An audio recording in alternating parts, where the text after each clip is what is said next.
இன்றைய நாளில் நாம் வாசித்திருக்கிற வாசகங்கள் கொஞ்சம் சேலஞ்சிங், கொஞ்சம் சவால், கொஞ்சம் கஷ்டம், கடினமான வாசகங்களை கடைபிடிப்பதற்கு ரொம்ப ரொம்ப கஷ்டமான வாசகங்களை இன்றைக்கு நாம் வாசித்திருக்கிறோம். இன்றைய வாசகங்களை சரியாக புரிந்து கொள்ள வேண்டும் என்றால், இன்றைக்கு நாம் நற்செய்தி வாசகத்தை வாசித்தோம். நற்செய்தி வாசம் லூக்கா நற்செய்தியிலிருந்து எடுக்கப்பட்டிருக்கிறது. பகைவரை அன்பு செய், உங்களை வெறுப்போருக்கு நன்மை செய், உங்களை சபிப்போருக்கு ஆசி வழங்கு, உங்களுடைய ஆடையை எடுத்துக்கொள்ள விரும்பினால் அங்கேயும் எடுத்துக்கொள்ள விட்டுவிடுங்கள், உங்களுடைய பொருட்களை யாராவது எடுத்துக்கொண்டால் திருப்பி தடுக்காதீர்கள், கேட்காதீர்கள், யாருக்காவது நீங்கள் கடன் கொடுத்தால் அதை திருப்பி கேட்க வேண்டாம். இப்படியாக லூக்கா நற்செய்தியாளர் சொல்லி கொண்டு இருக்கிறார். பிரியமான இந்த வாசகத்தை நாம் சரியாக புரிந்து கொள்ள வேண்டும். என்ன சொல்ல வருகிறார் என்பதை புரிந்து கொள்ள வேண்டும் என்றால், லூக்கா நற்செய்தியாளுடைய பார்வை, அவர் இந்த நற்செய்தியை அவர் எழுதக்கூடிய அந்த கண்ணோட்டம், ஒவ்வொருத்தருக்கும் ஒரு கண்ணோட்டம் இருக்கிறது. நாம் ஒரு விஷயத்தை எல்லாரும் சேர்ந்து ஒன்றா பார்த்தாலும் கூட பார்க்கிறவர்களுடைய மனநிலையை பொறுத்து தான் அது நாம் பார்க்கக்கூடிய விஷயம் தெரியும். இப்போ இயேசுனுடைய வாழ்க்கையை எல்லாரும் பார்த்தார்கள், ஆனால் ஒவ்வொருவரும் அவரவருடைய ஸ்டைலில் அவருடைய புரிதலுக்கு ஏற்றாற் போல நற்செய்தி எழுதினார்கள். லூக்கா நற்செய்தியாளர் தன்னுடைய பார்வையில் எழுதுகிறார், மத்திய நற்செய்தியாளர் தன்னுடைய பார்வையில் எழுதுகிறார், மார்க்கு நற்செய்தியாளர், யோவான் நற்செய்தியாளர் அவர்களுடைய கண்ணோட்டத்தில் இயேசுனுடைய வாழ்க்கையை நமக்கு முன்வைக்கிறார்கள். இப்போ யோவான் இந்த மத்தியினுடைய நற்செய்தியின்படி நாம் பார்க்கிற போது ஒரு சில காரியங்கள் லூக்கா நற்செய்தியிலும் இருக்கு. ஆனால் லூக்கா நற்செய்தியால் அதை பார்க்கக்கூடிய விஷயமும் மத்திய நற்செய்தியால் பார்க்கக்கூடிய விஷயமும் வித்தியாசப்படுகிறது. எடுத்துக்காட்டாக இயேசுனுடைய பிறப்பின் அறிவிப்பு. இயேசுனுடைய பிறப்பின் அறிவிப்பை கபிரியேல் சமணசானவர் மத்திய நற்செய்தியின்படி யாருக்கு சொல்லுகிறார், யாருக்கு காட்சி கொடுக்கிறார்? மத்திய நற்செய்தியில் யோசேப்புக்கா மரியாளுக்கா? யாருக்கு கொடுத்தா எங்களுக்கு என்ன ஃபாதர்? மத்திய நற்செய்தியின்படி வானதூதர் யோசேப்புக்கு ஆண்டவருடைய பிறப்பை பற்றி அறிவிப்பார். உன்னுடைய மறைவை ஏற்றுக்கொள், அஞ்ச வேண்டாம், அவர் தூய ஆவியார் கருவுற்றிருக்கிறார். அப்படியெல்லாம் கனவில் வானதூதர் யோசேப்புக்கு காட்சி கொடுக்கிறார். ஆனால் லூக்கா நற்செய்தியாளர் மரியாவுக்கு காட்சி கொடுப்பது போல எழுதுகிறார். வானதூதர் மரியாவுக்கு காட்சி கொடுப்பார். அருள்மிக பெற்றவரை வாழ்க, ஆண்டவர் உம்மோடு இருக்கிறார் சொல்லி மரியாவுக்கு காட்சி கொடுக்கிறார். இயேசுனுடைய பிறப்பு ஒரே செய்தி தான், ஆனால் கொடுக்கப்படுகிற செய்தி மத்திய நற்செய்தியாளர் ஆணை சுட்டி காட்டுகிறார். ஆணுக்குத்தான் அந்த நற்செய்தி கொடுக்கப்படுகிறது. ஆனால் லூக்கா நற்செய்தியாளர் ஆணுக்கு அல்ல, பெண்ணுக்கும் நற்செய்தி கொடுக்கப்படுகிறது. இதுதான் லூக்காவினுடைய பார்வை. மீண்டும் நாம் பார்க்கிறோம், எலிசபெத் அம்மாள், அன்னை மரியாள் எலிசபெத் அம்மாளை சந்திக்கிற நிகழ்வு மத்திய நற்செய்தியிலே கிடையாது. ஆனால் இங்கே லூக்கா நற்செய்தியாளர் அதை குறிப்பிடுகிறார். எலிசபெத் அம்மாள் வயது முதிர்ந்தவள், ரொம்ப வயசாயிடுச்சு. மருத்துவர்கள் இந்த உலகம் எல்லாம் என்ன சொல்கிறது, அந்த வயசுல குழந்தை பெற்றெடுப்பதற்கு வாய்ப்பு கிடையாது. உலகத்தினுடைய பார்வையில ஒரு வயதான பெண்மணி குழந்தையை பெற்றெடுக்க முடியாது. ஆனால் லூக்கா நற்செய்தி சொல்லுகிறார், முடியும். உலகம் முடியாது என்று சொல்வதை லூக்கா நற்செய்தியில் முடியும் என்று சொல்லுகிறார். இறைவனால் ஆகாதது ஒன்றுமில்லை என்று சொல்லுகிறார். இது லூக்காவினுடைய புதிய பார்வை. உலகம் முடியாதுன்னு சொல்லிடுச்சு, வயசான காலத்துல எல்லாம் குழந்தை பிறக்காது, இன்னைக்கு அதான் சொல்லுது. ஆனால் லூக்கா சொல்லுகிறார், ஆண்டவரால் எல்லாம் முடியும், இறைவனால் எல்லாம் கூடும். இதுதான் லூக்காவினுடைய பார்வை. அடுத்து அன்னை மரியாள் ஒரு புகழ்ச்சி கீதத்தை பாடுகிறார். இந்த புகழ்ச்சி கீதத்திலே பாடுகிற போது என்ன சொல்லுகிறார், வலியோரை அரியணின் என்று தூக்கி எறிந்துள்ளார், தாழ்நிலை இருப்போரை ஆண்டவர் உயர்த்துகிறார். ஒரு யூத சமூகத்தில் அரியணையில் இருக்கிறவர்கள் எப்போதுமே அரியணையில் இருப்பாங்க. அவங்களால ராஜா, மகாராஜா, அவங்களால யாரும் தூக்கி எறிய முடியாது. அவர்கள் எப்போதுமே பதவியிலே ஆட்சியில் இருக்கக்கூடியவர்கள். ஆனால் லூக்கா நற்செய்தியில் சொல்கிறார், கடவுள் அதையும் செய்ய முடியும். முடியாது நீங்க நினைப்பதை, அரியணையிலிருந்து யாரும் தூக்க முடியாது என்று நினைப்பதை ஆண்டவர் மாற்ற முடியும், ஆண்டவரால் செய்ய முடியும். தாழ்நிலை இருப்ப ஒருபோதும் உயர்வுக்கு வர முடியாது. இதை யூத சமூகத்தின் நம்பிக்கை. ஏழைகள் எளியவர்கள் மேலே வரவே முடியாது. அதெல்லாம் சாபக்கேடு, அதெல்லாம் அவங்களுடைய பாவத்தினால் வந்த சாபம். இது யூத மக்களுடைய நம்பிக்கை. ஆனால் லூக்கா நற்செய்தி போடுகிறார், அன்னை மரியாளுடைய வாயின் வழியாக சொல்கிறார், தாழ்நிலையில் இருப்போரை ஆண்டவர் உயர்த்துவார். நான் என்ன சொல்ல வருகிறேன் என்றால், அந்த சமூகம் எது முடியாதுன்னு சொல்லிச்சோ அதை லூக்கா நற்செய்தி வழியாக ஆண்டு சொல்கிறார் முடியும் என்று சொல்கிறார். இந்த மலைப்பொழிவு இது மத்திய நற்செய்தியில் பார்க்கிறோம். ஆண்டவர் இயேசு மலை மேல் ஏறினார். அங்கே சென்று ஏழையின் உள்ளத்தோர் பேறு பெற்றோர், துயருவோர் பேறு பெற்றோர், கனிவுடையோர் பேறு பெற்றோர், இதெல்லாம் எங்கிருந்து போதிச்சாரு? மலை மீது. அதனால தான் அது என்ன சொல்றோம், மலைப்பொழிவு. இது எங்க இருக்கு? எந்த நற்செய்தியில் இருக்கு? மத்தியில் இருக்கு. ஆனால் நீங்க லூக்கா நற்செய்தி எடுத்து பார்த்தீங்கன்னா அது மலைப்பொழிவாக கொடுத்திருக்க மாட்டார். மாறாக சமவெளி பகுதி, சமவெளி.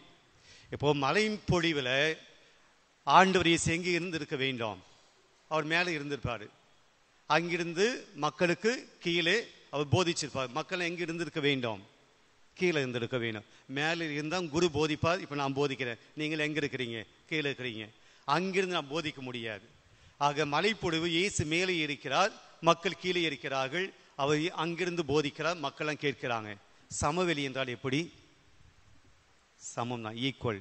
லூக்கா நற்செய்தியாளர் ஆண்டு மேலே இருக்கிறாரு, மக்கள் கீழே இருக்கான்னு சொல்லி மத்தியினுடைய நற்செய்தியை மாற்றி அவர் சொல்லுகிறார் சமவெளி பொழிவு. ஆண்டவர் நம்மோடு இருக்கிறார், நம்ம கூட தான் இருக்கிறார், சரி சமமாக இருக்கிறார், நம்மோடு பேசுகிறார். இது லூக்கா நற்செய்தியினுடைய பார்வை. மத்திய நற்செய்தியிலிருந்து வேறுபடுகிறார்.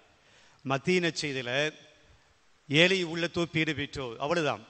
கனிவுடையோர் பேறு பெற்றோர், எல்லாம் இந்த 8 தடவை சொல்லுவார், பேறு பெற்றோர், பேறு பெற்று, பேறு பெற்றோர். போன ஞாயிற்றுக்கிழமை நாம் நற்செய்தி வாசகம் யாருக்கா ஞாபகம் இருக்கா? லூக்கா நற்செய்திபடி நாம் அந்த வாசகத்தை படித்தோம், பேறு பெற்றோர். அது ஞாபகம் இருக்கா? போன வாரத்தில் இதான் உங்ககிட்ட பிடிக்காத விஷயம். போன வாரம் விட்டுடணும். அதே இந்த வாரம் கொண்டு வருது. அது போன வாரம், இது இந்த வாரம். அதே கேட்குறீங்க, அதுக்கு ஞாபகம் இருக்கா? போன வாரம் படித்தது அங்கே மத்திய சொல்வார், ஏழையின் உள்ளத்தோர் பேறு பெற்றோர். போன வாரம் நாம் படித்தோம், ஏழைகளே நீங்கள் பேறு பெற்றவர்கள், பசியாயிருப்பவர்களே, பட்டினி கிடப்பவர்களே நீங்கள் பேறு பெற்றவர்கள். அதோடு பேறு பெற்றவர்களோடு சொல்லி முடிச்சிடல, அதுக்கு அடுத்து இன்னொன்று போவார் லூக்கா நற்செய்தியாளர். இது மார்க்கு மத்திய சொல்ல மாட்டார். என்னன்னா, நீங்கள் உண்டு கொளுத்திருப்பேரே உங்களுக்கு ஐயோ கேடு, இதை மத்திய சொல்லியிருக்க மாட்டார். இப்போது மகிழ்ச்சியாக இருப்பவர்களே உங்களுக்கு ஐயோ கேடு, இதை மத்திய சொல்லியிருக்க மாட்டார். செல்வந்தர்களே உங்களுக்கு ஐயோ கேடு, இதை மத்திய சொல்லியிருக்க மாட்டார். அங்கே பேறு பெற்றவர்கள் மட்டும்தான் சொல்லுவார். இங்கே லூக்கா நற்செய்தியாளர் பேறு பெற்றவர்கள் சொல்லிட்டு அடுத்த பகுதி போகிறார். நீங்கள் ஏழைகளாக இருந்தால் பேறு பெற்றவர்கள், செல்வந்தராக இருந்தால் நீங்கள் சபிக்கப்பட்டவர்கள் என்ற வேறு ஒரு பார்வையும் அவர் கொண்டு வருகிறார். இந்த பின்னணியில் பார்க்கிற போது லூக்காவினுடைய பார்வை அந்த யூத சமூகத்தில் இருந்த மக்களுடைய ஒரு பார்வையில் இருந்து வித்தியாசப்படுகிறார். ஒரு புது பார்வையை கொடுக்கிறார், ஒரு புது கண்ணோட்டத்தை கொடுக்கிறார், புதிய சிந்தனையை அவர் கொடுக்கிறார். மத்திய கொடுக்காத சிந்தனையை லூக்கா நற்செய்தியால் கொடுக்கிறார். அப்ப இது நமக்கு புரிஞ்சிச்சு. மத்திய சொன்ன விஷயங்கள் இதுல வந்தாலும் லூக்கா நற்செய்தியாளர் something is giving different way. அப்ப இன்னைக்கு வாசகம் அப்படியாக தான் பார்க்க வேண்டும். இன்னைக்கு வாசகத்துல நாம் என்ன பார்த்தோம்? நற்செய்தியில பகைவரை அன்பு செய். யூத சமூகத்தில் பகைவரை நீ பழி வாங்குவது தவறு அல்ல. கண்ணுக்கு கண், பல்லுக்கு பல். யார் சொன்னது இது? நீங்க தான் அப்ப சொன்னீங்க ஃபாதர். இல்ல, பைபிள் யார் சொன்னது? கண்ணுக்கு கண், பல்லுக்கு பல். ஓகே, நீங்கள்லாம் பூசை முடிச்சு உடனே பீச்சுக்கு போகிற மூடில் இருக்கிறீங்கன்னு நினைக்கிறேன். ஸோ அதனால் உங்களுக்கு பைபிள் ஒன்றும் நினைவுக்கு வரமாட்டேன். கண்ணுக்கு கண், பல்லுக்கு பல், இது மோசே கொடுத்த கட்டளை, சட்டம். யூத மக்களுக்கு மோசே கொடுக்கிறார். கண்ணுக்கு கண், உன் கண்ணை ஒருவன் அடிச்சா அப்படின்னா, கண்ணை பிடிங்கிட்டானா நீ என்ன பண்ணலாம்? கண்ணுக்கு கண், நீ மீண்டும் அவனுடைய கண்ணை பறிக்கலாம். ஆக பழிக்கு பழி வாங்குவது தவறு இல்லை. பல்லுக்கு பல், அவன் உன்னுடைய கன்னத்தில் அடைந்து ஒரு பல்லு விழுந்துருச்சு அப்படின்னா நீ என்ன பண்ணலாம்? நீ அடிச்சு 2 பல்லு எடுக்கக்கூடாது, ஒரு பல்லு தான் எடுக்கணும். பல்லுக்கு பல், பல்லுக்கு பற்கள் கிடையாது, கண்ணுக்கு கண்கள் கிடையாது, கண்ணுக்கு கண்ணு தான். அவன் வலது கண்ணத்தில் நீ அடிச்சான்னா நீ வலது கண்ணத்தில் தான் அடிக்கணும். அவன் அடிச்சு ஒரு பல்லை கழட்டிட்டான் அப்படின்னா நீ அடிச்சு ஒரு பல்லை தான் எடுக்கணும். கண்ணுக்கு கண், பல்லுக்கு பல். பழி வாங்குவது தவறு அல்ல. எது மோயிசனுடைய சட்டம். ஆக இங்கே ஆண்டவர் சொல்கிறார், உன்னுடைய பகைவனை பழி வாங்கலாம். இது யூத மக்களுடைய நம்பிக்கை. இது தப்பு கிடையாது, தவறு கிடையாது. It is not sin. அவங்களுடைய நம்பிக்கை படி வெறுப்போரை நீயும் வெறுக்கலாம். இப்போ நாமளும் அதான் பண்ணிட்டு இருக்கோம். நாம் என்ன புனிதவான்களை போல இதெல்லாம் தப்பு இல்லை. வெறுப்போரை வெறுக்கலாம், தப்பு கிடையாது. சபிப்போரை சபிக்கலாம். ஒரு கன்னத்தில் அறைந்தால் நீயும் அவனுடைய கன்னத்தை அறையலாம். அவனுடைய மேலுடைய பிடுங்கி கொண்டால் நீ அவனுடைய மேலுடைய எடுத்துக்கொள்ளலாம். அவன் என்ன தீங்கு செய்கிறானோ அந்த தீங்கை நீங்க செய்யலாம். இதுதான் யூத சமூகத்தினுடைய ஒரு பழக்கம், யூத சமூகத்தினுடைய ஒரு நடவடிக்கை. அவன் தீமை செய்தால் நீ தீமை செய், அவன் நன்மை செய்தால் நீ நன்மை செய். இதுதான் யூத மக்களுடைய நம்பிக்கையாக இருந்துச்சு. இயேசு வாழ்ந்த காலத்திலும் அதுவாகத்தான் இருந்தது. விபச்சார பெண் மாட்டிக்கொடுகிறாள், தப்பு பண்ணிட்டா. இப்போ அவளை என்ன செய்யணும்னு கொண்டு வராங்க இயேசு கிட்ட? கல்லால் அடித்து சாகடிக்க வேணும். தப்பு பண்ணிட்டா. இவங்க செய்யறது ரைட்டா? இதுவும் தப்பு தான். கல்லால் அடிச்சோரு, ஆனால் செய்யலாம், சாகடிக்கலாம். இதுதான் தவறுக்கு தண்டனை கொடுக்கலாம், கெட்டதுக்கு தண்டனை கொடுக்கலாம். ஆனால் இயேசு மாற்றுகிறார், புதிய சிந்தனை கொடுக்கிறார். அதைத்தான் லூக்கா இங்கே சொல்லுகிறார். பகைவனை பழி வாங்குவதல்ல, மாறாக பகைவனை அன்பு செய். மாற்று கருத்து, புதிய கருத்தை லூக்கா நற்செய்தியாளர் இயேசு சொல்வதாக சொல்லுகிறார். புதிய கருத்து. பகைவனை நீ பகைவனாக கருதலாம், இது யூத சமூகத்தினுடைய கருத்து. ஆனால் இங்கே லூக்கா நற்செய்தியாளர் இயேசு சொல்வதை சொல்லுகிறார், பகைவரை அன்பு செய். யூத சமூகத்திலே வெறுப்போரை நீ வெறுக்கலாம், தப்பு கிடையாது. ஆனால் இயேசு புதிய கருத்தை சொல்லுகிறார், வெறுப்போரை வெறுக்காத, அவனுக்கு நல்லது செய். யூத சமூகத்தில் யாராவது சபித்தால் நீயும் சபிக்கலாம், தப்பு கிடையாது. ஆனால் லூக்கா நற்செய்தியாளர் இயேசு சொல்வதாக சொல்லுகிறார், சபிப்போருக்கு நீ ஆசி வழங்க, நீ நல்லா இரு. ஒரு கன்னத்தில் அறைந்தால் நீ அவனை அடிக்கலாம், தப்பு கிடையாது. கண்ணுக்கு கண், பல்லுக்கு பல், இது தப்பு கிடையாது யூத சமூகத்தில். ஆனால் இயேசு சொல்லுகிறார், புதிய கருத்தை கொண்டு வருகிறார். இவனுக்கு கன்னத்தில் அடிக்காத, உன் மறு கன்னத்தை காட்டு. உன்னை இகழ்ந்து பேசுவோரை நீ இகழ்ந்து பேசலாம், தப்பு கிடையாது யூத சமூகத்தில். உன்னை கெட்ட வார்த்தை போட்டு திட்டுறான், அசிங்கமா திட்டுறான், அவமானப்படுத்துறான், இழிவுபடுத்துகிறான், நீயும் பண்ணலாம் யூத சமூகத்தில். ஆனால் இயேசு புதிய கருத்தை கொண்டு வருகிறார். உன்னை இகழ்ந்து பேசுவோரை நிகழ்ந்து பேசாதே, மாறாக இறைவனிடம் நீ அவனுக்காக ஜெபிக்க வேண்டும், மன்றாட வேண்டும். உன்னுடைய மேலுடைய எவனாவது எடுத்தால் நீ அவனுடைய மேலுடைய எடுக்கலாம், தப்பு கிடையாது. ஆனால் இயேசு சொல்கிறார், புதிய கருத்தை சொல்கிறார், மேலுடைய எடுத்தால் உன்னை அங்கேயும் கூட அவன் கொடுத்து விடு.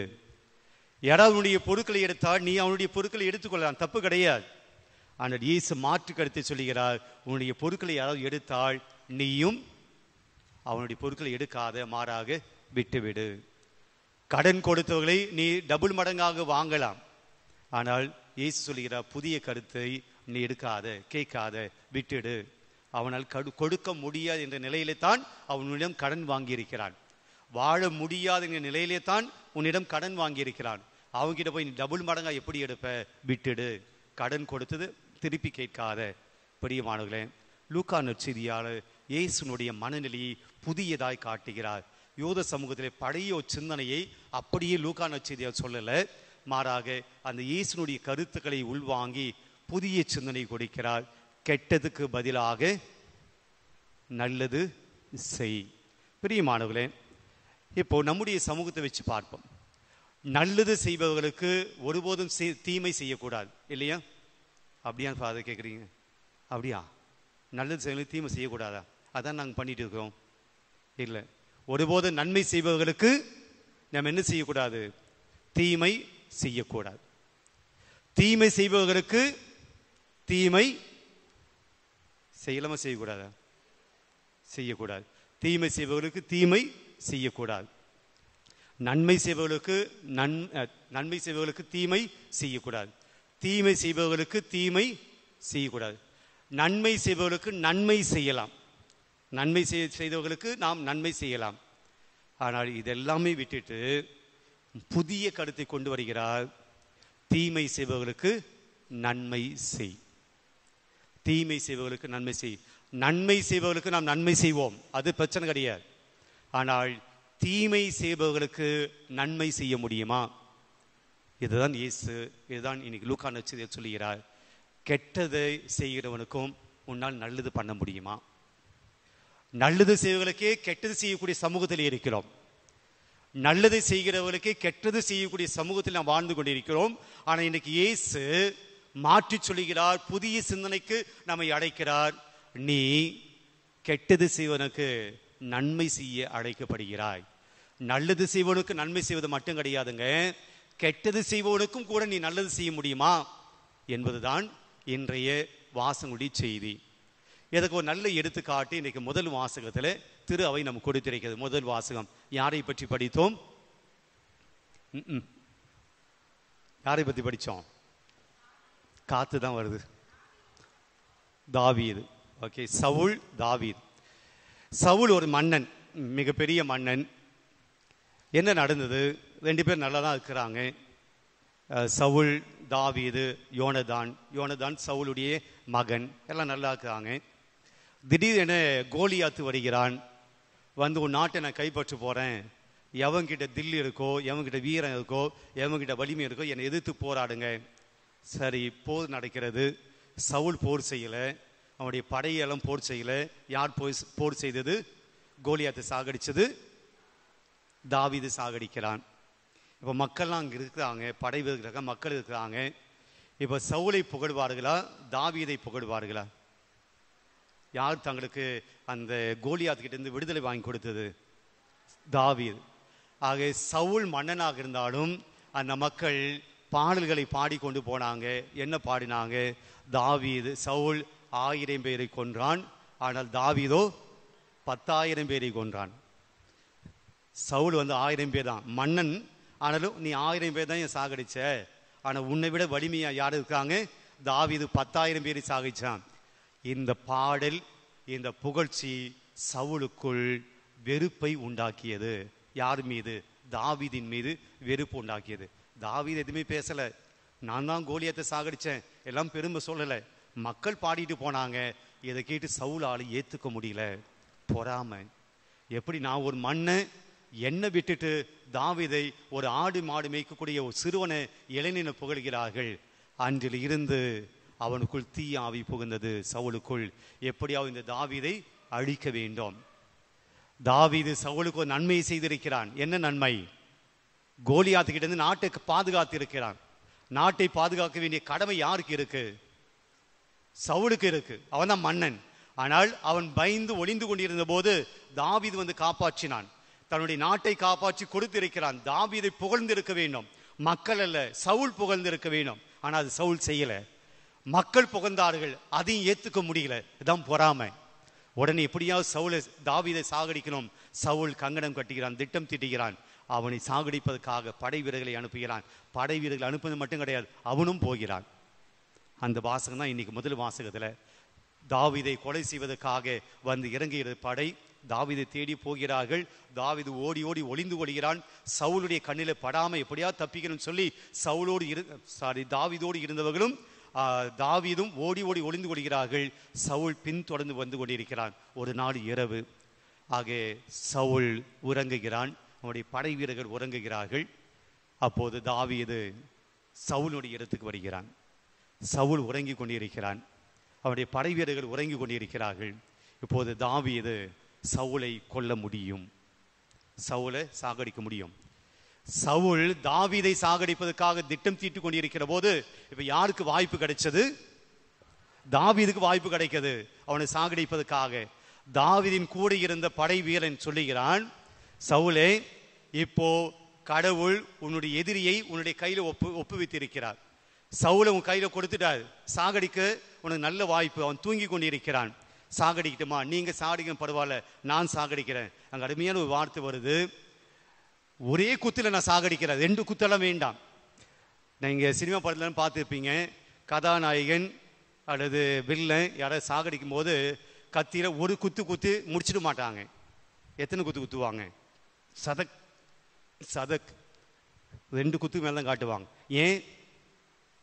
அது டைரக்டாக தான் கேட்கணும். ஃபாதர் எங்கேயும் ஃபாதர் கேட்குறீங்க அப்படின்றீங்களா? ஏன்னா தப்பி தவிர அவன் பொழைச்சிடக்கூடாது. ஒரு குத்தில் குத்திட்டு வெளியே வந்துட்டீங்கன்னா ஒருவேளை பொழைச்சிடக்கூடாது. ஆனால் சினிமாவில் நிறைய பேர் பொழைச்சிக்கிறாங்க. நிறைய குத்துனா கூட கதாநாயகன் எப்படியா தப்பிச்சுக்கிறார். ஆனால் ப்ராக்டிக்கலாக என்னது? ஒரு குத்திட்டு வெளியே வந்துட்டான்னு தப்பிச்சிடுவான். எனவே 2 குத்து 3 குத்து, 1 குண்டு 2 குண்டு அப்படின்னு சுட்டுட்டு போகிறான் சினிமாவில்.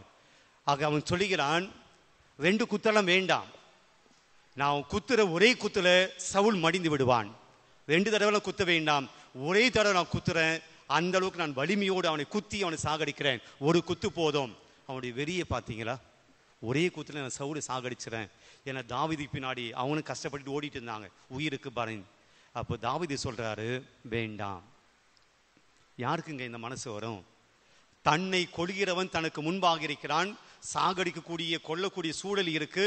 கெட்டது செய்வனுக்கு கெட்டது செய்யக்கூடிய சூழல் இருக்கு. எத்தனைக்கும் தாவீது கெட்டது எதுவும் செய்யல, நன்மை செய்திருக்கிறான். நன்மை செய்தவனை கெட்டது கொடுக்கக்கூடிய சவுல் அங்கே இருக்கிறான்.